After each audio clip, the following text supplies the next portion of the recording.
வணக்கம். ஆகாஷவாணி திருச்சிராப்பள்ளி. மாநில செய்திகள் வாசிப்பவர் ஜெயகீதா ரவி. தலைப்புச் செய்திகள்: தேசிய பேரிடர் மீட்பு படையினர் அளப்பரிய சேவையாற்றி பேரிடர் காலங்களில் மக்களிடையே நம்பிக்கையை நிலைநாட்டுவதாக பிரதமர் திரு நரேந்திர மோடி பாராட்டு தெரிவித்துள்ளார். திரைத்துறையில் தன்னிகரற்ற சாதனை புரிந்தமைக்காக பிரபல இசையமைப்பாளர் இளையராஜாவிற்கு பத்மபாணி விருது அறிவிக்கப்பட்டுள்ளது.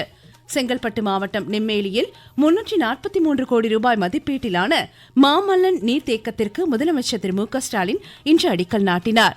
தமிழக சட்டப்பேரவையின் நடப்பாண்டிற்கான முதல் கூட்டத்தொடர் ஆளுநர் உரையுடன் நாளை தொடங்குகிறது.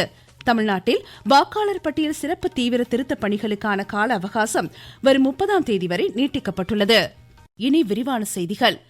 பேரிடரின் போது தேசிய பேரிடர் மீட்பு படையினர் அர்ப்பணிப்புடன் செயலாற்றி எண்ணற்ற உயிர்களை பாதுகாத்து நிவாரணம் மீட்பு நடவடிக்கைகளை முனைப்புடன் மேற்கொண்டு நம்பிக்கையை நிலைநாட்டுவதாக பிரதமர் திரு நரேந்திர மோடி பாராட்டு தெரிவித்துள்ளார். தேசிய பேரிடர் மீட்பு படை நிறுவன தினத்தையொட்டி இன்று பிரதமர் வெளியிட்டுள்ள சமூக வலைதள பதிவில் இப்படையினரின் திறமைகளும் கடமை உணர்வும் உயர்தர சேவை செயலாக்கத்தை வெளிப்படுத்துவதாக புகழாரம் சூட்டியுள்ளார். முன்னெச்சரிக்கை நடவடிக்கைகள், செயலாக்கம், அளப்பரிய பணி போன்றவற்றின் மூலம் சர்வதேச அளவில் தனி முத்திரையை இவர்கள் பதித்துள்ளதாக பெருமிதம் தெரிவித்தார். தேசிய பேரிடர் மீட்பு படையில் பணியாற்றும் இருப்பாளரின் தொழில் நேர்த்தியையும் துணிச்சலையும் வீரத்தையும் பிரதமர் வெகுவாக பாராட்டியிருக்கிறார். மத்திய உள்துறை அமைச்சர் திரு அமித்ஷா வெளியிட்டுள்ள செய்தியில், இயற்கை பேரிடர்களின் போது நாட்டின் நம்பிக்கை தூணாக திகழும் இப்படையினரின் சேவைக்கு தலை வணங்குவதாக குறிப்பிட்டுள்ளார். வளர்ச்சியடைந்த பாரதத்திற்கான ஊரக வேலைவாய்ப்பு உறுதி மற்றும் வாழ்வாதார திட்டம் ஒவ்வொரு கிராம குடியிருப்புக்கும் 125 நாட்கள் வேலை உத்தரவாதம் அளிப்பதாக மத்திய வேளாண் அமைச்சர் திரு சிவராஜ் சிங் சௌகான் தெரிவித்துள்ளார். புதுதில்லியில் இன்று செய்தியாளர்களிடம் பேசிய அவர், இந்த திட்டத்தின் கீழ் SC, ST பிரிவினருக்கும், மாற்றுத்திறனாளிகளுக்கும், மகளிருக்கும், ஏழை எளிய மக்களுக்கும் உயர் முன்னுரிமை வழங்கப்படுவதாக கூறினார். மாற்றியமைக்கப்பட்ட இப்புதிய சட்டத்தின் கீழ் குறிப்பிட்ட காலத்திற்குள் மாநில அரசு பணி வழங்காத பட்சத்தில் சிறப்பு உதவித்தொகை வழங்குவதற்கான வசதி செய்யப்பட்டிருப்பதாகவும் அமைச்சர் எடுத்துரைத்தார். மகாத்மா காந்தி தேசிய ஊரக வேலை உறுதி திட்டத்தின் கீழ் உருவாக்கப்பட்ட 10 கோடி அளவிற்கான சொத்துகளில் 8.5 கோடி அளவிற்கான சொத்துக்கள் பிரதமர் திரு நரேந்திர மோடி தலைமையிலான அரசு உருவாக்கியதாக அவர் எடுத்துரைத்தார். 25 கோடி பேர் வறுமையிலிருந்து மீட்கப்பட்டதாகவும் அமைச்சர் சுட்டிக்காட்டினார். மகாத்மா காந்தி தேசிய ஊரக உறுதி திட்டத்திற்கான காங்கிரசின் செயல்பாடுகள் வெறும் எழுத்தளவிலேயே இருந்ததாகவும் நாடு மற்றும் ஏழைகளின் மேம்பாட்டில் எவ்வித முன்னேற்றமும் ஏற்படவில்லை என்றும் அவர் குறிப்பிட்டார். வளர்ச்சியடைந்த பாரதத்திற்கான ஊரக வேலைவாய்ப்பு உறுதி மற்றும் வாழ்வாதார திட்டம் ஒவ்வொரு கிராம குடியிருப்புக்கும் 125 நாட்கள் வேலை உத்தரவாதம் அளிப்பதாக மத்திய வேளாண் அமைச்சர் திரு சிவராஜ் சிங் சௌகான் தெரிவித்துள்ளார். நாட்டின் தனிநபர் வருமானம் இன்னும் 4 ஆண்டுகளில் $4000 அளவிற்கு எட்டும் என்று பாரத ஸ்டேட் வங்கி தெரிவித்துள்ளது. இன்னும் 2 ஆண்டுகளில் நம் நாடு $5 டிரில்லியன் பொருளாதாரத்தை எட்டும் என்றும் கணித்துள்ளது. ஒட்டுமொத்த உள்நாட்டு வளர்ச்சி பெருமளவில் அதிகரித்ததன் மூலம் வேகமாக வளரும் பொருளாதார நாடாக இந்தியா உருவெடுத்து வருவதாகவும் இந்த அறிக்கை மேலும் கூறுகிறது. தற்போதைய உலக வங்கியின் தரவரிசை பட்டியலில் சீனா மற்றும் இந்தோனேஷியா நாடுகளுக்கு இணையாக இந்தியாவும் இடம்பெறும் என்றும் பாரத ஸ்டேட் வங்கியின் அறிக்கை தெரிவிக்கின்றது. இந்திய திரைத்துறையில் தன்னிகரற்ற சாதனை புரிந்தமைக்காக பிரபல இசையமைப்பாளர் இளையராஜாவிற்கு பத்மபாணி விருது அறிவிக்கப்பட்டுள்ளது. வரும் 28ஆம் தேதி மகாராஷ்டிரா சத்ரபதி சாம்பாஜி நகரில் நடைபெறவுள்ள 11வது அஜந்தா எல்லோரா சர்வதேச திரைப்பட விழாவின் போது இவ்விருது அவருக்கு வழங்கப்படுகிறது. பத்மபாணி நினைவு கேடயம், சான்றிதழ், 2 லட்சம் ரூபாய் ரொக்கத்தை உள்ளடக்கியதாகும் இவ்விருது. மத்திய தகவல் ஒலிபரப்பு அமைச்சகம் மற்றும் மகாராஷ்டிராவின் கலாச்சார விவகாரங்கள் துறை சார்பில் இந்த விருது திரு இளையராஜாவிற்கு வழங்கப்பட உள்ளது. பிஜேபி தேசிய தலைவரை தேர்ந்தெடுப்பதற்கான வேட்புமனு தாக்கல் இன்று நடைபெறுகிறது. புதுதில்லியில் கட்சியின் தலைமையகத்தில் பிற்பகல் 2 மணி முதல் 4 மணி வரை வேட்புமனு தாக்கல் நடைபெறும். நாளை வாக்குப்பதிவு நடைபெறும். நீங்கள் கேட்டுக்கொண்டிருப்பது ஆகாஷவாணியின் மாநில செய்தி அறிக்கை.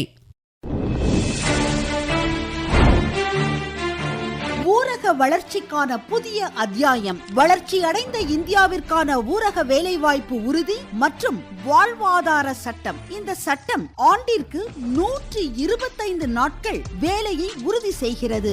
வாரந்தோறும் ஊதியம் வழங்கப்படுவது கட்டாயமாக்கப்பட்டுள்ளது. பணி முடிந்த 15 நாட்களுக்குள் ஊதியம் வழங்குவதை உறுதி செய்வதற்கான சிறப்பு அம்சங்களும் இதில் இடம்பெற்றுள்ளன. கால தாமதமாக ஊதியம் வழங்கப்பட்டால் அதற்கான இழப்பீட்டு தொகைக்கும் இதில் வகை செய்யப்பட்டுள்ளது. வளர்ச்சி அடைந்த இந்தியாவிற்கான பயணத்தில் மோடி அரசு தொடரும் சீர்திருத்த நடவடிக்கைகள். தமிழக சட்டப்பேரவையில் இந்த ஆண்டின் முதல் கூட்டத்தொடர் ஆளுநர் உரையுடன் நாளை தொடங்குகிறது. இந்த கூட்டத்தொடரை எத்தனை நாட்கள் நடத்துவது என்பது குறித்து அலுவல் ஆய்வுக்குழு கூடி முடிவு செய்யும்.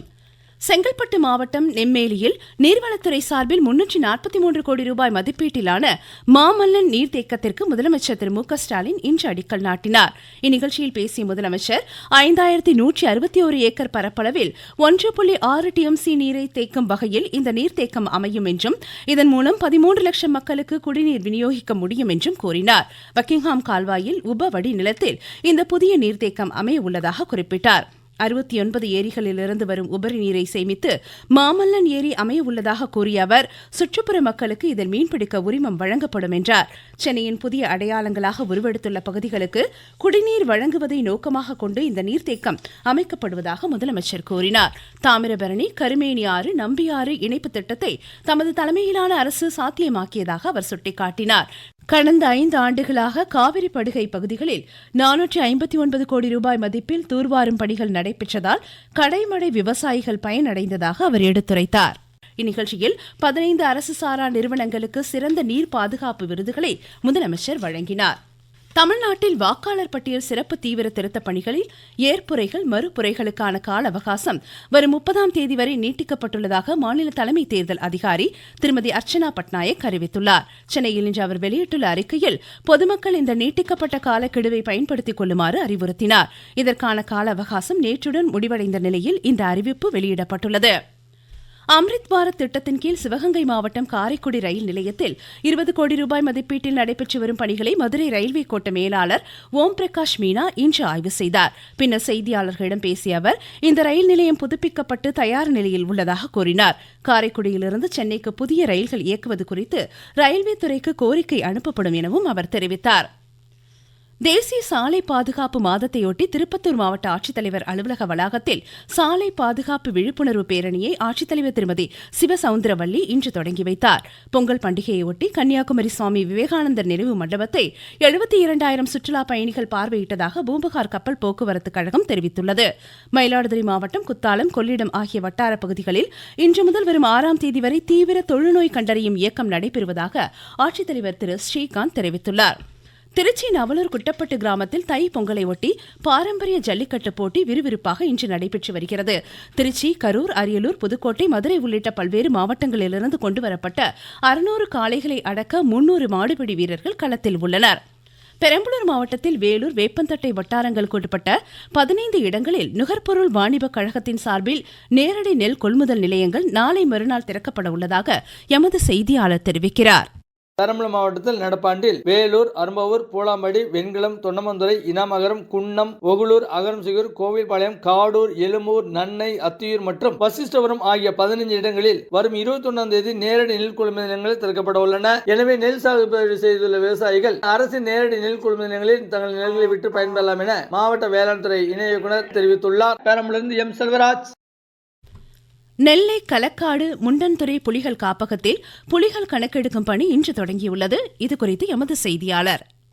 அகில இந்திய அளவிலான புலிகள் கணக்கெடுப்பை முன்னிட்டு களக்காடு முண்டந்திரை புலிகள் காப்பகத்தில் இன்று 19ஆம் தேதி முதல் புலிகள் கணக்கெடுப்பு பணி தொடங்கியது. இதனையொட்டி வனத்துறை பணியாளர்கள், தன்னார்வலர்கள் இந்த பணியில் ஈடுபட்டு வருகின்றனர். இந்த புலிகள் கணக்கெடுக்கும் பணியை முன்னிட்டு புலிகள் காப்பக பகுதியில் அமைந்துள்ள பாபநாசம், அகஸ்தியர் அருவி, மணிமுத்தாறு அருவி, களக்காடு, தலையணை, திருக்கரங்குடி, மலைநம்பி கோயில் ஆகிய பகுதிகளுக்கு சுற்றுலா பயணிகள் செல்ல வனத்துறையினர் தடை விதித்துள்ளனர். மேலும் அனைத்து சோதனை சாவடிகளும் வருகிற 24ஆம் தேதி வரை மூடப்பட்டிருக்கும் என வனத்துறை அறிவித்துள்ளது. நெல்லையிலிருந்து திருமலைக்குமார். மதுரை திருப்பரங்குன்றம் அருள்மிகு முருகன் திருக்கோவில் தெப்பத் திருவிழா இன்று கொடியேற்றத்துடன் தொடங்கியது. திருவண்ணாமலை மாவட்டம் ஆரணி, மயிலாடுதுறை உள்ளிட்ட இடங்களில் தமிழ்நாடு இயல் இசை நாடக மன்றம் சார்பில் கலை சங்கமம் விழா இன்று நடைபெற்றது. பாரம்பரிய கலைஞர்களின் கரகாட்டம், நையாண்டி மேளம், தெருக்கூத்து, குழு பரதநாட்டியம், குச்சிப்புடி நடனம் உள்ளிட்ட கலை நிகழ்ச்சிகள் இதில் இடம்பெற்றன. மீண்டும் தலைப்புச் செய்திகள். தேசிய பேரிடர் மீட்பு படையினர் அளப்பரிய சேவையாற்றி பேரிடர் காலங்களில் மக்களிடையே நம்பிக்கையை நிலைநாட்டுவதாக பிரதமர் திரு நரேந்திர மோடி பாராட்டு தெரிவித்துள்ளார். திரைத்துறையில் தன்னிகரற்ற சாதனை புரிந்தமைக்காக பிரபல இசையமைப்பாளர் இளையராஜாவிற்கு பத்மபாணி விருது அறிவிக்கப்பட்டுள்ளது. செங்கல்பட்டு மாவட்டம் நெம்மேலியில் 343 கோடி ரூபாய் மதிப்பீட்டிலான மாமல்லன் நீர்த்தேக்கத்திற்கு முதலமைச்சர் திரு மு.க. ஸ்டாலின் இன்று அடிக்கல் நாட்டினார். தமிழக சட்டப்பேரவையின் நடப்பாண்டிற்கான முதல் கூட்டத்தொடர் ஆளுநர் உரையுடன் நாளை தொடங்குகிறது. தமிழ்நாட்டில் வாக்காளர் பட்டியல் சிறப்பு தீவிர திருத்தப் பணிகளுக்கான கால அவகாசம் வரும் 30ஆம் தேதி வரை நீட்டிக்கப்பட்டுள்ளது. இத்துடன் இந்த செய்தியறிக்கை முடிவடைந்தது.